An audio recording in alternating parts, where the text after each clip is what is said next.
Assalamu alaikum. Please subscribe my YouTube channel Noor Tales. Press the bell icon. Never miss any update. चलिए आज बात करते हैं कायनात के सबसे पहले और शायद सबसे पेचीदा विलन की। एक ऐसी हस्ती जिसकी सिर्फ एक बगावत ने पूरी कायनाती तारीख का रुख बदल के रख दिया।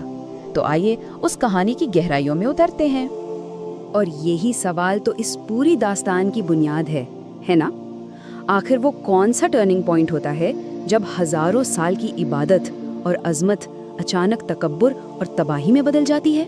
ये सिर्फ एक नाफरमानी की कहानी नहीं है, ये एक जबरदस्त तब्दीली की दास्तान है। देखें, इस किरदार की ना दो पहचान है जो उसकी पूरे सफर को आईने की तरह दिखा देती हैं। पहले वो था इज़ाज़ील, यानी खुदा का मजबूत किया हुआ, और फिर वो बन गया इब्लीस, यानी वो जो मायूस हो गया। सिर्फ ये दो नाम ही उसके अर्श से फर्श तक आने की पूरी कहानी सुना देते हैं। तो चलिए शुरुआत करते हैं उसके माजी से, उस दौर से जब वो विलन नहीं बल्कि फरिश्तों की महफिल का सबसे रोशन सितारा था। उसे ताउसुल मलाइका कहा जाता था, मतलब फरिश्तों का मोर। उसकी खूबसूरती और इबादत का दूर दूर तक कोई मुकाबला ही नहीं था। यहाँ एक बहुत ही अहम बात समझनी ज़रूरी है, इब्लीस फरिश्ता था ही नहीं। देखें, फरिश्ते तो नूर से बने हैं, उनके पास तो नाफरमानी का इख्तियार ही नहीं होता, जबकि इब्लीस वो एक जिन था, आग के शोले से बना हुआ, और उसके पास थी आज़ाद मर्जी। वो तो अपनी बेमिसाल इबादत के जोर पर इस मुकाम तक पहुंचा था। वो तो एक आउटसाइडर था जिसने अपनी जगह खुद बनाई थी। आदम की तख्लीक से बहुत बहुत पहले इब्लीस ने ज़मीन को फसादी जिनों से पाक करने के लिए एक पूरी फरिश्तों की फ़ौज की क़यादत की थी। सोचिए, और उसी अजीम फौजी फतह ने शायद उसके अंदर तकब्बुर के बीज बो दिए। उससे यकीन हो गया कि वही सबसे बड़तर, सबसे ताकतवर मखलूक है। और फिर कहानी में एक मोड़ आया जब खुदा ने एक नए जानशीन को बनाने का ऐलान किया। एक ऐसा जानशीन जो आग या नूर से नहीं बल्कि मिट्टी से बनाया जाएगा। यही वो लम्हा था जिसने सब कुछ बदल कर रख दिया। ज़रा इब्लीस के नुक्ते नज़र से उस मंजर का तसव्वुर करें। वो जो खुद को आग की पाकीज़गी का मजहर समझता था, अब देख रहा था कि एक मखलूक को बेवक्त धूल से उठाकर, फिर चिपकते कीचड़ में गूंथकर और आखिर में बदबूदार स्याह गारे की शक्ल दी जा रही है।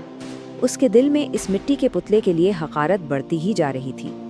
रिवायात बताती हैं कि जब आदम का बेजान जिस्म जन्नत में पड़ा था तो इब्लीस 40 साल तक एक जासूस की तरह इसका मुआयना करता रहा, और उसने ये दरियाफ्त किया कि ये जिस्म अजवफ है, यानी अंदर से खोखला है। इस दरियाफ्त ने उसके तकब्बुर को मजीद हवा दी कि वो खुद ठोस और बड़तर है, जबकि ये मिट्टी का ढांचा कमज़ोर और खोखला है। और यहीं हुक्म आने से बहुत पहले उसने अपना इरादा जाहिर कर दिया। उसने इस बेजान जिस्म को मुखातिब करके कह दिया था कि अगर तुम्हें मुझ पर फजीलत दी गई तो मैं हरगिज़ तुम्हारी इताअत नहीं करूँगा। उसकी बगावत अचानक नहीं थी, बल्कि पहले से सोची समझी थी। तो अब हम कहानी के क्लाइमैक्स पर पहुंचते हैं, वो लम्हा जब कायनात की तारीख हमेशा के लिए बदलने वाली थी। वो लम्हा जब अज़ाज़ील इब्लीस बनने वाला था। ये था पॉइंट ऑफ नो रिटर्न। एक हुक्म गूंजा, तमाम फरिश्तों और इब्लीस को हुक्म दिया गया, आदम को सजदा करो। एक ही लम्हे में नूर की पूरी कायनात सजदे में गिर गई। अरबों फरिश्ते झुक गए, लेकिन सिर्फ एक आग का शोला था जो तकब्बुर से अकड़ा हुआ खड़ा रहा। उसका इनकार पूरी कायनात में सबसे अलग और नुमायां था। जब पूछा गया कि तुझे किस चीज़ ने रोका, तो उसने अपनी बगावत की वो दलील दी जो तकब्बुर की सबसे बड़ी पहचान बन गई। अना खैरुन मिन, मैं इससे बेहतर हूँ। तूने मुझे आग से बनाया और इसे मिट्टी से। तो यहाँ अहम नुक्ता ये है कि उसका गुनाह सिर्फ नाफरमानी नहीं था, बल्कि फिक्री तकब्बुर था। उसने अपनी महदूद मंतक, जिसे क़यास कहते हैं, को अल्लाह की लामहदूद हिकमत के मुकाबले में ला खड़ा किया, और यही उसके ज़वाल की असल वजह बनी। इसकी मंतिक की बुनियाद 3 गलत सुतूनों पर थी। पहला, आग मिट्टी से बरतर है। दूसरा, ये फ़र्ज़ कर लिया कि मखलूक की असल ही उसकी कदर का तयन करती है।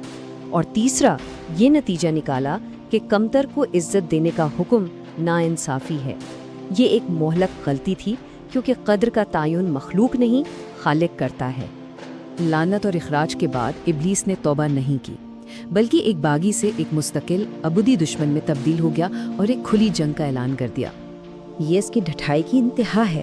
بجائے معافی مانگنے کے اس نے اپنی سزا کو ایک موقع میں بدلنے کی کوشش کی اور قیامت کے دن تک کی مہلت مانگ لی۔ اس کا مقصد توبہ نہیں بلکہ اپنی جنگ کو جاری رکھنا تھا، اور اس سے یہ مہلت دے دی گئی۔ اور مہلت ملتے ہی اس نے اپنا پورا مینیفیسٹو پیش کر دیا۔ اس نے قسم کھائی کہ وہ انسان کو ہر طرف سے گمراہ کرے گا۔ اس کا اصل ہدف انسان کو ناشکرا بنانا تھا، اور سب سے بڑھ کر اس نے اپنی غلطی کا الزام بھی خدا پر ہی ڈال دیا، یہ کہتے ہوئے کہ تو نے مجھے گمراہ کیا۔ اب ابلیس کو جنت سے تو نکال دیا گیا تھا، لیکن اسے اپنا بدلہ لینے کے لیے واپس اندر جانا تھا۔ تو سوال یہ تھا کہ وہ جنت کے پہرے دار فرشتوں کو چکمہ دے کر اندر کیسے داخل ہوگا؟ روایات کے مطابق اس نے ایک بہت شاپرانہ منصوبہ بنایا۔ اس نے پہلے جنت کے مغرور مور کو برگلانے کی کوشش کی، جو اس کے جھانسے میں تو نہ آیا مگر اسے ایک کمزور کڑی یعنی سانپ کا راستہ دکھا دیا۔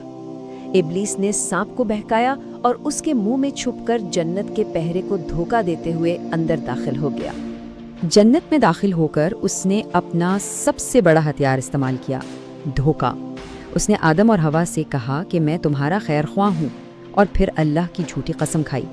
آدم اپنی معصومیت میں یہ سوچ بھی نہیں سکتے تھے کہ کوئی خدا کی جھوٹی قسم کھا سکتا ہے، اور وہ اس فریب میں آ گئے۔ اس دھوکے کا نتیجہ پہلا گناہ تھا، اور اس کے بعد ایک ایسا تنازع شروع ہوا جس کی گونج آج تک ہر انسان کے اندر سنائی دیتی ہے۔ اور یہاں اس کہانی کا مرکزی سبق واضح ہوتا ہے۔ گناہ دونوں سے ہوا، لیکن آدم نے فوراً اپنی غلطی مانی اور توبہ کی، ربنا ظلمنا انفسنا، جبکہ ابلیس نے تکبر کیا اور اپنی غلطی کا الزام خدا پر ڈال دیا۔ انسانیت کی تعریف ہے گناہ جمع توبہ، اور شیطانیت کی تعریف ہے گناہ جمع تکبر۔ تو آخر میں یہ سوال ہمارے لیے رہ جاتا ہے، ابلیس کا بنیادی ہدف انسان کو ناشکرا بنانا تھا۔ یہ کائناتی ڈرامہ آج بھی ہر انسان کے دل اور دماغ میں جاری ہے۔ تو آج کے دور میں ناشکری کا یہ میدان جنگ کہاں ہے، اور ہم اس میں کون سا کردار ادا کر رہے ہیں؟ اس پر ضرور سوچئے گا۔